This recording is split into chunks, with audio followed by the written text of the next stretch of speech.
Hello and welcome back to Hammerhead Sports Productions. Please keep watching my videos and please subscribe. It would be much appreciated. In recent sports news, it was announced that Andy Dalton has signed a one-year, $10 million contract with the Chicago Bears with $3 million in incentives.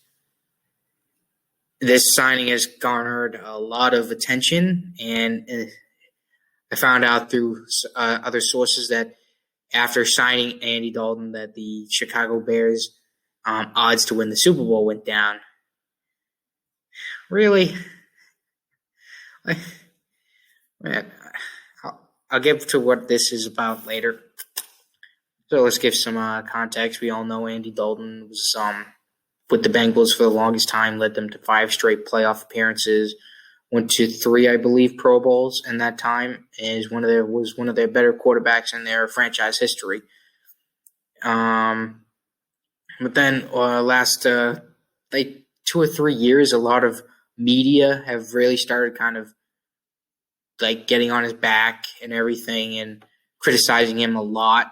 Too, I think some of the criticism is fair, but I think some people are taking it a little over the top. I mean, yes, I know this guy has not had the greatest time in terms of playoff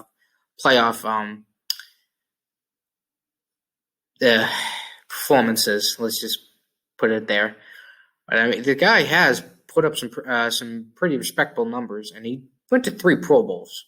All right, he went to 3 Pro Bowls. He set a lot of Bengals records. It's basically the same thing with what happened with Carson Palmer. They just never hired a GM because Mike Brown is, as Carson Palmer put it, one of the most stubbornest people in the NFL. I mean, the Bengals have sucked ever since he became the owner. As soon as his father died, they have sucked.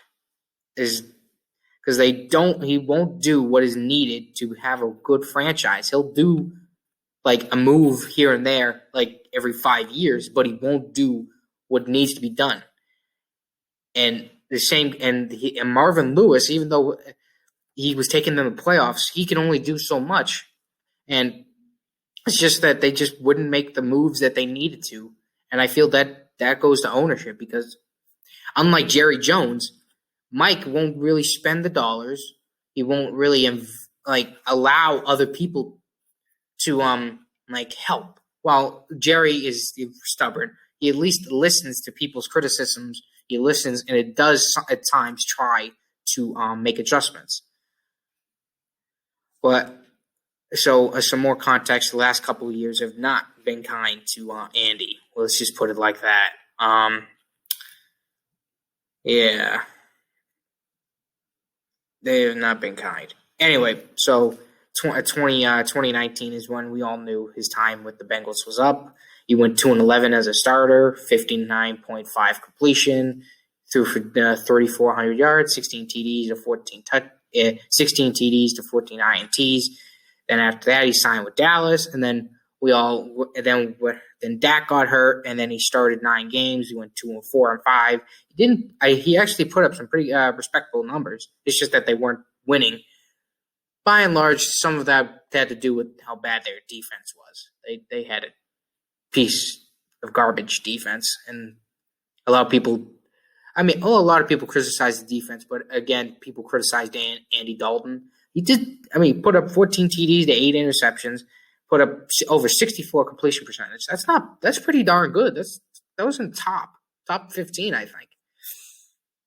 So now with him going to Chicago, this is what my gut says. So they were able to go 8-8 last year. Was it 8-8? It was either 8-8 or 9-7 after they started 5-1, and they got killed by New Orleans. We all knew that was going to happen. I'm not saying this move is going to win them a Super Bowl or anything, no, but I think this is going to at least help them. I think they'll definitely make the playoffs again. So if they can make the playoff, I think the reason I think they can still make the playoffs is because they still have most of their defense intact. They have that running back up and coming. I think David Montgomery. Or is it still David Montgomery? Well, I'll put it in the video like after I edit. And they still got They still got maybe one good wide receiver, and they'll probably sign a wide receiver and make some moves in the draft. And I think this could be definitely a 9-7, 10-6 team because they'll probably run the football a lot more, and then Andy will make the throws that he needs to. And I think this team can make maybe a little noise. I'm not saying Super Bowl, but I'm saying playoffs. But I can't see this team winning less than 7 games. That's where I'm going to draw the line.